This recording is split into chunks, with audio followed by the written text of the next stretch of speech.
Assalamualaikum warahmatullahi wabarakatuh. Senang bertemu kembali Bapak dalam mata kuliah Hukum Pidana.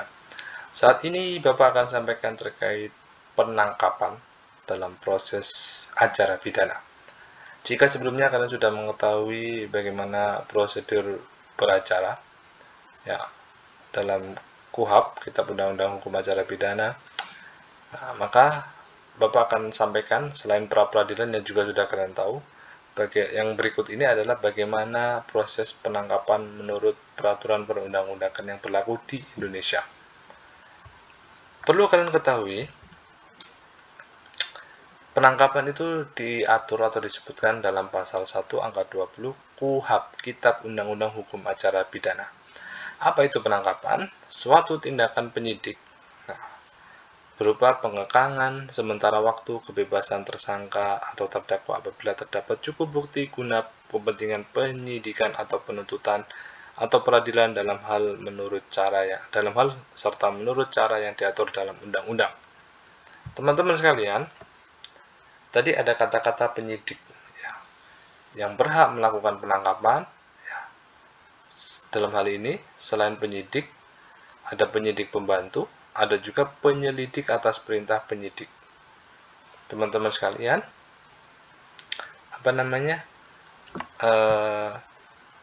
kita next saja. Penyidik ini tidak melulu yang ada di kepolisian saja.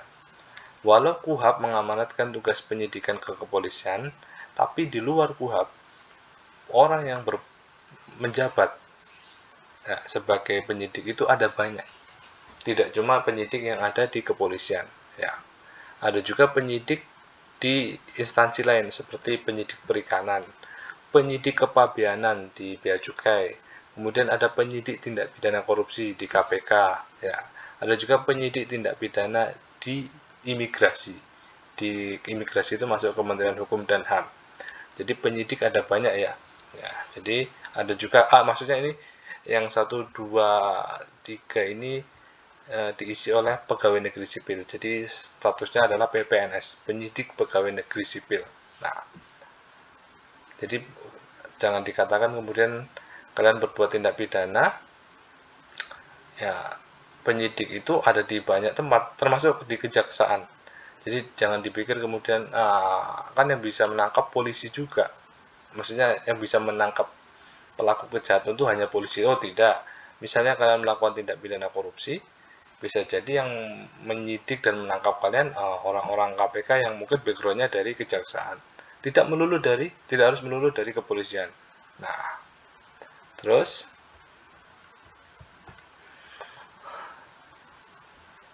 tujuan penangkapan.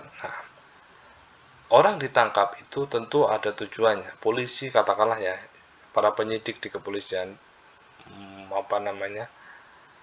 punya tujuan menangkap si tersangka ini, ada tujuannya tentu. 1, guna kepentingan penyelidikan, 2 adalah guna kepentingan penyidikan, 3 guna kepentingan penuntutan, atau 4 guna kepentingan peradilan. Dikhawatirkan kalau tidak segera ditangkap, pelakunya ini akan mungkin menghilang, atau yang kedua adalah bisa jadi dia membuang barang-barang buktinya, jadi akan semakin memperpanjang atau mempersulit sebuah proses pidana yang tengah berjalan. Jadi gitu ya. Kemudian nomor 6, alasan penangkapan. Jadi pasal 17 Kitab Undang-Undang Hukum Acara Pidana, penangkapan itu dilakukan terhadap seseorang yang diduga keras melakukan tindak pidana berdasarkan bukti permulaan yang cukup. Jadi tidak boleh orang ditangkap itu semena-mena, sewenang-wenang oleh aparat penegak hukum, oleh para penyidik. Penyidik ataupun penyelidik yang membantu atau turun atas dasar perintah penyidik itu harus bekerja berdasarkan peraturan perundang-undangan. Dalam hal ini adalah Kitab Undang-Undang Hukum Acara Pidana. Hukum pidananya itu adalah hukum material, teman-teman. Landasannya, pokoknya yang dilanggar berarti ada di KUHP, Kitab Undang-Undang Hukum Pidana ya. Wetboek van Strafrecht. Namun bagaimana cara supaya si pelaku tindak pidana itu tadi, katakanlah ya, yang memegang buku tadi ya, kemudian taruhlah gini, Fulan ini diduga melakukan tindak pidana apa katakanlah ya, mencuri ayam katakanlah gitu. Nah, atau kalau mencuri ayam berarti dia masuk tindak pidana pencurian, nanti dicek di KUHP di pasal berapa yang dia langgar. Nah, otomatis teman-teman sekalian, ketika si Fulan ini akan ditangkap, ya perintah penangkapan dilakukan terhadap seorang yang diduga keras melakukan tindak pidana berdasarkan bukti permulaan yang cukup. Nah, polisi akan bergerak menurut pasal 17 KUHP, berarti ya, Kitab Undang-Undang Hukum Acara Pidana, berarti polisi harus punya bukti permulaan yang cukup. Tanpa bukti permulaan yang cukup, ya kita misalnya mau nangkap Fulan yang merupakan maling ayam, ya nggak boleh. Jadi harus punya bukti permulaan yang cukup. Katakanlah apa? Mungkin CCTV. Ya, ada laporan yang masuk ke polsek terdekat, polsek tertempat, kemudian ditelusuri lewat CCTV, ternyata tertangkap kamera ya, kamera pengawas, ternyata ini orangnya. Nah, misalnya itu salah satu contoh bukti permulaan yang cukup ya. Nah, bukti-bukti yang lain katakanlah ada saksi di situ yang melihat orang ini tingkah lakunya atau perilakunya mencurigakan, jadi indikasi orang yang hendak melakukan tindak pidana. Nah, itu jadi punya bukti. Harus ketika polisi akan melakukan penangkapan harus punya bukti. Nah,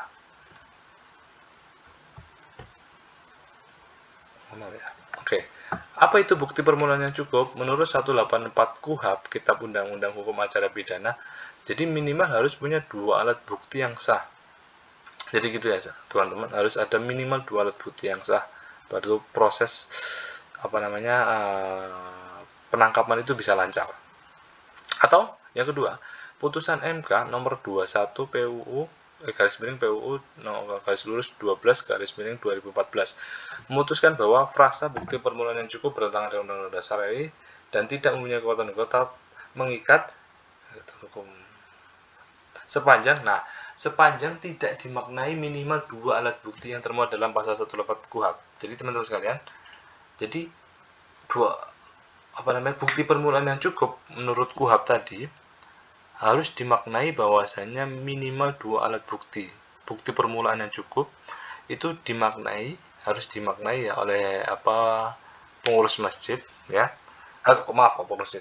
Harus dipahami oleh tersangkanya. Polisi harus mengantongi minimal 2 alat bukti. Jadi untuk mempermudah proses hukum bagi orang yang ditangkap, ya mau tak mau, suka tak suka, polisi harus minimal punya 2 alat bukti ya, yang akan bisa menggeret ya si pelaku tindak pidana tersebut ke proses berikutnya, itu ke proses setelah penyelidikan berarti ke penuntutan. Nah, terus teman-teman sekalian, prosedur penangkapan ada di pasal 18 Kitab Undang-Undang Hukum Acara Pidana. Oke. Orang yang mau ditangkap oleh polisi, dalam hal ini penyidik, maka aparat kepolisian tersebut biasanya kesatuannya dari reserse, reskrim ya, yang akan melakukan penangkapan itu. Jadi ketika akan menangkap orang yang merupakan pelaku tindak pidana, maka wajib membekali diri polisinya ya, selain melindungi diri dengan membawa senjata atau alat keselamatan diri lainnya, maka yang harus dibawa adalah menunjukkan surat perintah penangkapan. Itu wajib. Nah, dikeluarkan oleh penyidiknya atau penyidik pembantu. Jadi bekal pertama adalah membawa surat perintah penangkapan. Bekal kedua, jadi di dalam surat penangkapan tersebut harus rinci menyebutkan identitas dan alasan penangkapan si Fulan. Nah, jadi harus rinci surat perintah penangkapan tersebut. Jadi apa yang disangkakan kepada Anda ya, itu juga harus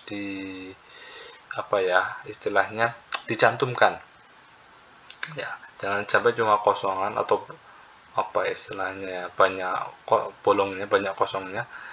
Misalnya orang yang mau ditangkap itu misalnya cuma ditulis singkatan nama ya, atau nama panggilannya, nama kerennya, tidak boleh.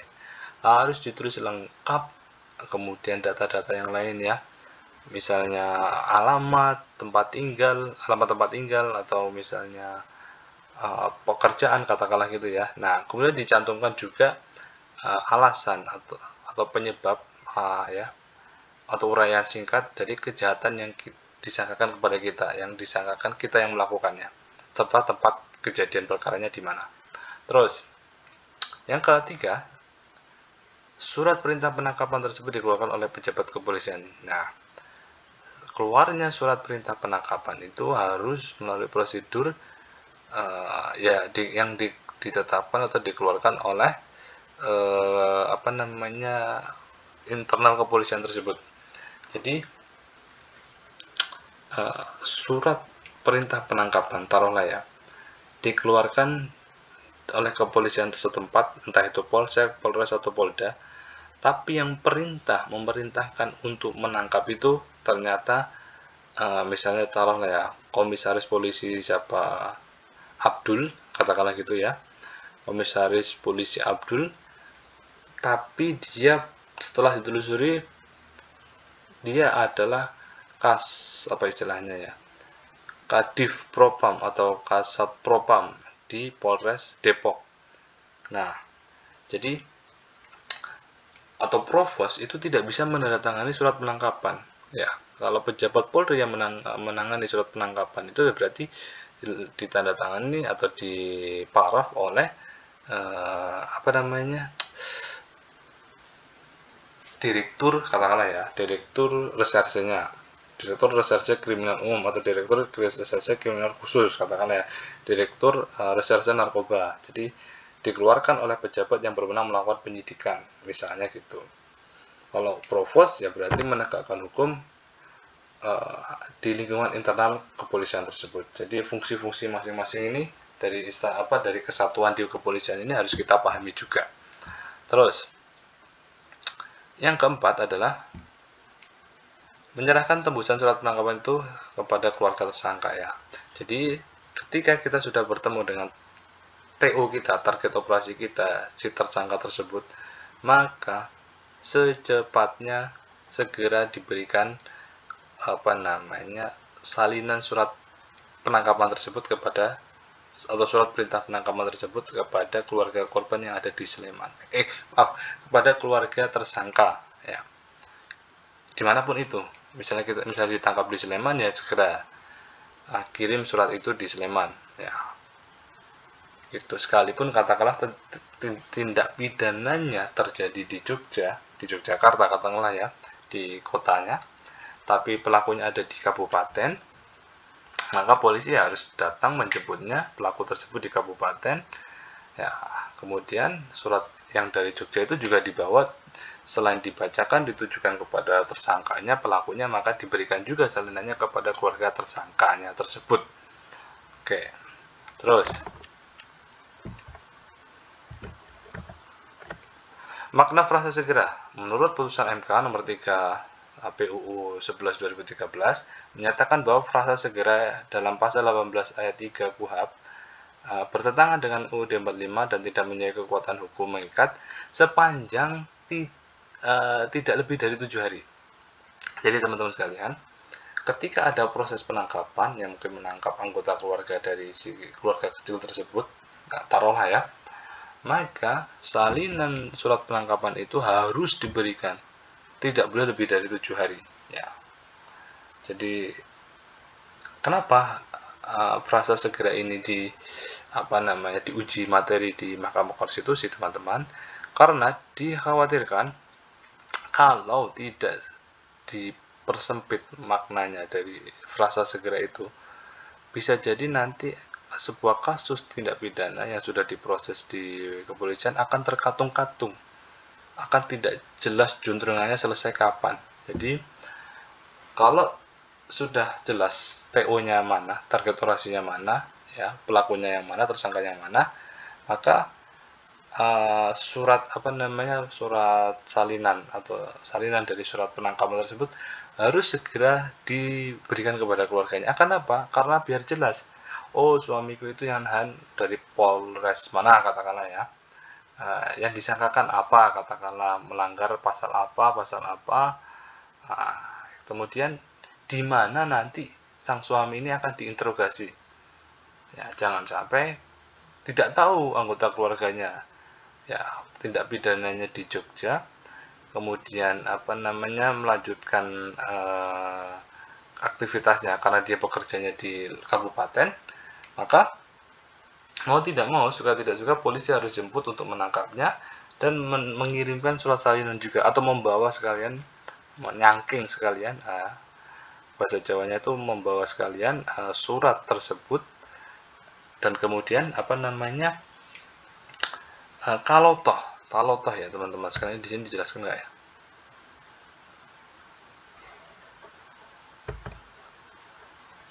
Nah, misalnya ya, kalau yang tidak dijelaskan atau belum dijelaskan, misalnya di sini, kembali ke sini. Nah, kalau toh misalnya wilayah penangkapan atau lokasi tempat tersangkanya itu bersembunyi cukup pelosok, ya, maka atau kita tidak tahu di mana, maka katakanlah ya, kita harus, misalnya ini polisi, maka kita harus membawa juga para penyidiknya, bukan hanya petugas lapangannya. Untuk apa?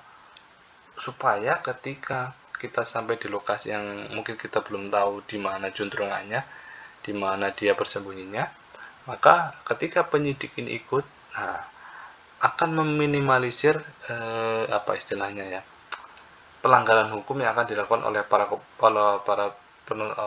petugas kepolisian ini. Karena apa?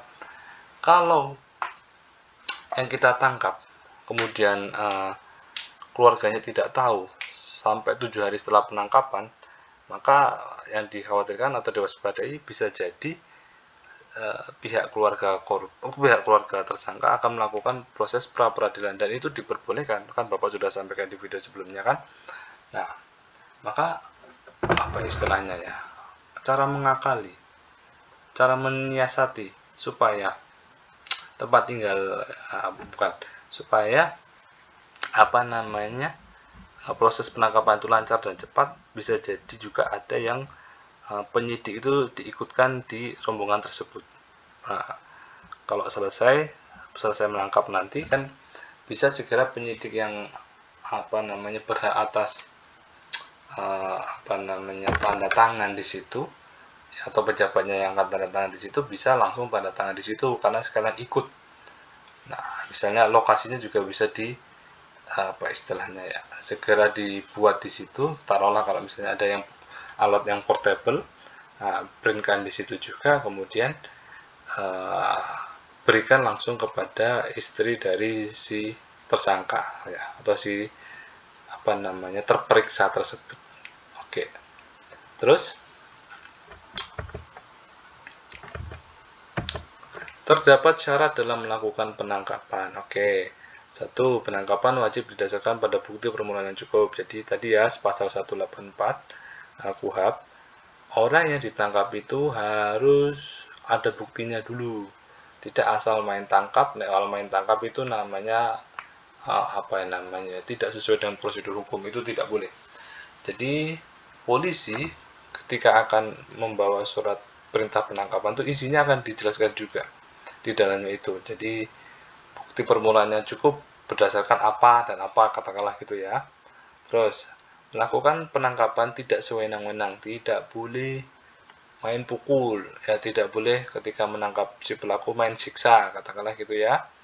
Terus tidak menggunakan tindak kekerasan, nah itu pasti harus membawa surat perintah penangkapan. Jadi orang yang akan ditangkap pun harus segera diberikan diberikan salinan surat penangkapannya, itu surat perintah penangkapannya tersebut ya. Nah, dan orang yang akan ditangkap pun dibacakan, misalnya dia akan ditangkap ataupun nanti kalau sudah diamankan pelakunya disuruh melihat surat istilahnya surat perintah penangkapan tersebut dipertunjukkan, dilihatkan secara kasat mata gitu.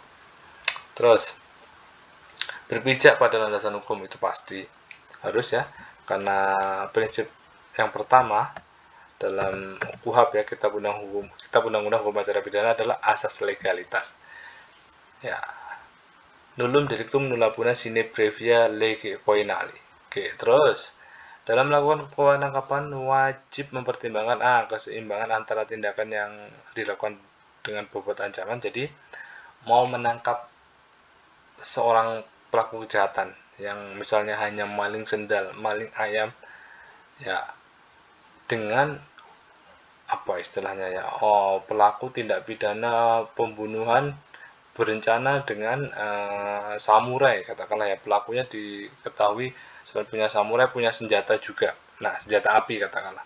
Jadi mau menangkap rakyat kecil yang mungkin hanya maling sendal, maling maling kotak amal katakanlah gitu ya, dengan orang yang punya senjata api, nah itu harus dibedakan ya, jangan sampai justru lebih meriah, lebih wow menangkap istilahnya ya, menangkap rakyat cilik, wong cilik ya misalkan gitu ya, daripada menangkap pelaku atau tidak pidana kejahatan yang lebih wow.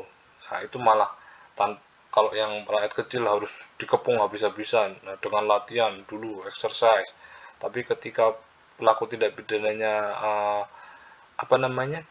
orang yang terlatih katakanlah mantan kombatan, nah itu baru harusnya mantan kombatan itu dikawal oleh atau bukan dikawal, ditangkap oleh memang petugas-petugas yang ahli ya. Terus B, menghormati hak tersangka yang ditangkap, tentu ya, asas presumption of innocence. Jadi orang yang ditangkap ya, disangkakan oleh kepolisian, maka ya kita harus hormati haknya, sekalipun polisi, jaksa, dan masyarakat pada umumnya tidak boleh menghakimi dulu, karena hakim belum memberikan putusan ya. Hakim yang ada di setiap pengadilan itulah yang berhak nanti memutuskan dia bersalah atau tidak, dia menjadi terpidana atau tidak. Bisa diberikan putusan bebas dan bisa juga diberikan putusan lepas. Nah, terus sudah, berikutnya tertangkap tangan. Nah, teman-teman sekalian, akan lain halnya kalau si pelaku tindak kejahatan tersebut, tindak pidana tersebut tertangkap tangan ya. Maka kalau tertangkap tangan, misalnya ya, si penangkap, orang yang menangkap pelaku tindak pidana tersebut segera melaporkan ya, yang penangkap harus segera. Jadi si penangkap katakanlah ya, ada kenakalan remaja, coret-coret tembok dan sebagainya, ketahuan warga, maka segeralah bisa kampung ya, atau Pak RT ya, atau Pak RW itu misalnya menangkap pelaku kejahatan, segera serahkan ke kantor polisi. Jadi tidak perlu ketika kita menangkap basah pelaku tindak pidana kemudian harus menunjukkan surat perintah penangkapan, katakanlah ya, misalnya penjahatnya itu sok yes katakanlah gitu ya, sok paham hukum, kemudian ketika keconangan itu ketahuan ya oleh pemilik rumah katakanlah ya, itu maling rumahan, nah kemudian ketangkap warga ya, maka otomatis tidak perlu lagi yang namanya surat perintah penangkapan, nah karena sudah jelas di hadapan mata dia pelakunya. Nah, kecuali kalau kita tidak tahu dan tidak ketemu ya dengan pelakunya, itu baru nanti diproses untuk dilakukan penangkapan. Kalau tertangkap tangan langsung di depan atau kasat mata di depan kita, maka segeralah tangkap kemudian bawa ke kantor polisi terdekat untuk diproses secara hukum. Nah,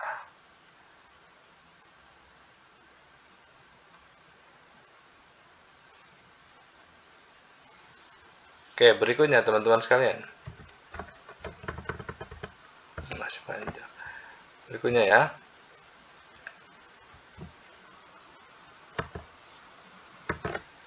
Batas waktu penangkapan. Nah, teman-teman sekalian, orang yang sudah ditangkap itu tidak boleh lebih dari 1 kali 24 jam. Ada di pasal 19 ayat 1 Kitab Undang-Undang Hukum Acara Pidana. Jadi, kalau sudah ditangkap, ya misalnya apa istilahnya ya, tidak nemu bukti-bukti yang kuat, katakanlah gitu ya, maka orang yang ditangkap harus dibebaskan demi hukum. Itu bisa jadi. Kalau misalnya dalam 1 kali 24 jam, orang yang kita tangkap ini tidak bisa mendukung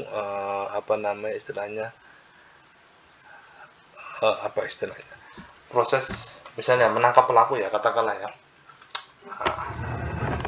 Jangan sampai, karena apa? Karena kalau polisi atau para penyidik diberikan waktu cukup lama, misalnya proses penangkapan bisa sampai berbulan-bulan atau berminggu-minggu, dikhawatirkan nanti orang yang ditangkap itu bisa diintimidasi agar mau mengakui dialah pelaku kejahatannya. Tapi kalau batas waktu penangkapan hanya 1 kali 24 jam, bahkan tidak boleh lebih dari itu, gunanya itu apa? Supaya polisi bisa bekerja keras, bekerja sungguh-sungguh. Saya menangkap antum atau menangkap Anda, menangkap dia. Polisi menangkap dia, itu berarti otomatis polisi sudah mengantongi alat bukti ya, minimal 2 alat bukti bahwa si fulan ini adalah pelaku yang sebenarnya melakukan tindak pidana. Nah, itu. Kemudian yang berikutnya, batas waktu penangkapan, ada juga surat perintah menghadap atau membawa seseorang kepada penyidik. Ya, jadi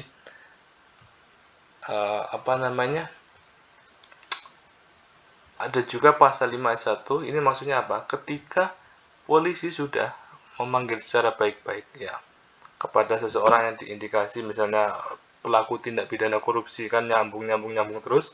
Nah, kalau misalnya kita tidak mengindahkan perintah polisi untuk dimintai keterangan ya, maka polisi bisa memiliki kekuatan untuk menyuruh kita melalui pasal 5 ayat 1 huruf B angka 4 KUHP ya, untuk memerintahkan kita segera menghadap kepada penyidik untuk diperiksa. Itu bisa juga. Nah, terus pasal 17 ayat 1 Peraturan Kapolri nomor 8 tahun 2009, anggota Polri wajib menunjukkan tanda atau kartu identitas ya. Kemudian memberitahukan alasan penangkapan, menunjukkan surat perintah penangkapan, menjelaskan tindak pidana yang disangkakan ya. Kemudian melindungi hak privasi tersangka, memberitahukan kepada tersangka hak-haknya ya untuk dapat penasihat hukum, hak untuk diam dan lain sebagainya. Kemudian memberitahu keluarga tersangka segera setelah penangkapan. Jadi setelah penangkapan segera melapor ke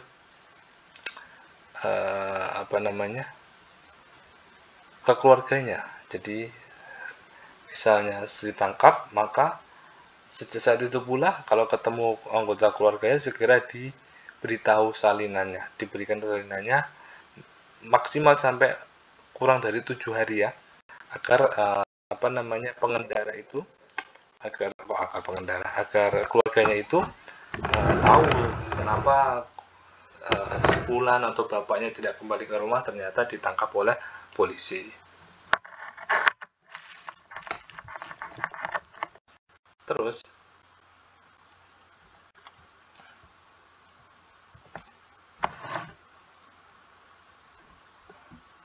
hak tersangka saat ditangkap. Nah, kalau tersangkanya yang ditangkap, maka berhak meminta surat perintah penangkapan. Nah, kalau tersangkanya minta surat perintah penangkapan, ya polisi mau tidak mau segera harus memberikan. Sekalipun itu hanya salinan, juga boleh. Ataupun salinannya diberikan ke keluarganya. Kalau tersangkanya mau minta ditunjukkan sama atau tidak dengan salinannya, boleh itu harus ditunjukkan juga. Nah, terus meminta surat tugas dari anggota Polri yang menangkap. Jadi kalau Anda masih curiga apakah itu polisi benar atau tidak, minta surat tugasnya dari polisi tersebut untuk kemudian ditujukan kepada si tersangka, pada orang yang kita tangkap. Nah, kemudian tidak mendapat penyiksaan dari penegak hukum. Jadi kalau sudah ditangkap ya tidak boleh main pukul, main hantam ya kepada, sekalipun kepada pelaku tindak pidana. Ya. Terus bebas dari proses penangkapan sembarangan, betul. Ada asas praduga tak bersalah ya, karena belum diketok palu, ya, belum divonis oleh majelis hakim. Kemudian berhak untuk dibebaskan setelah melewati 1 kali pemeriksaan, betul. Kalau tidak ada kelanjutan, tidak ada perkembangan berikutnya, maka 1 kali 24 jam. Terus berhak untuk menghubungi dan dampingi penasihat hukum, jelas itu harus. Kemudian yang terakhir, berhak diperiksa tanpa intimidasi dan tekanan.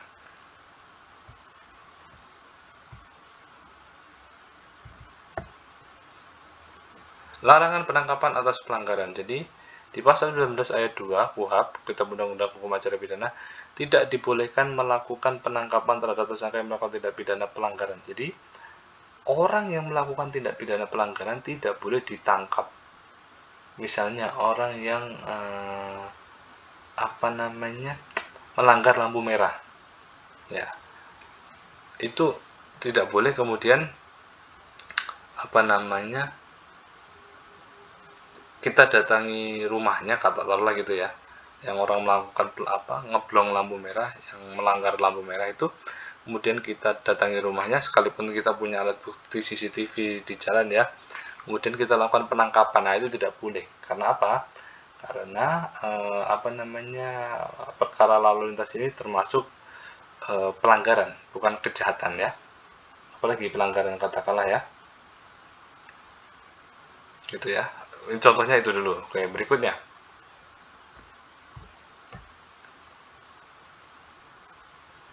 Konsekuensi hukum melanggar prosedur penangkapan.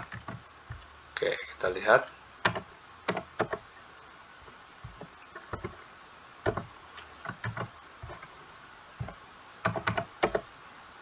Penangkapan tidak sah kalau aparat penegak hukum, dalam hal ini penyidik ya, mau penyidik Polri, penyidik Kejaksaan, penyidik KPK, semua prosesnya dilanggar ya, maka penangkapan bisa tidak sah, bisa jadi tidak sah.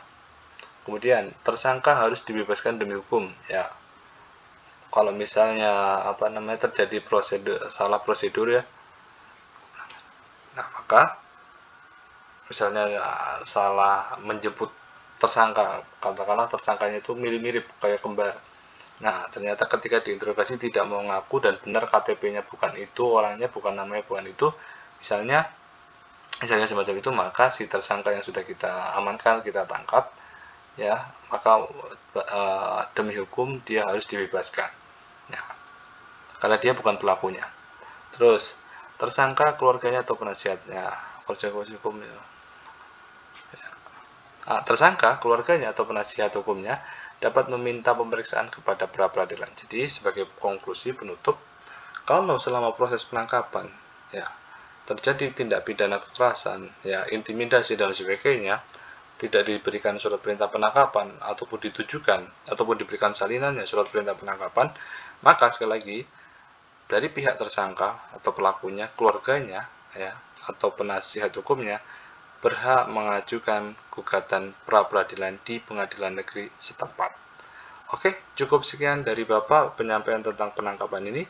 Kurang lebihnya Bapak mohon maaf. Sekian, akhirul kalam. Terima kasih dan wassalamualaikum warahmatullahi wabarakatuh.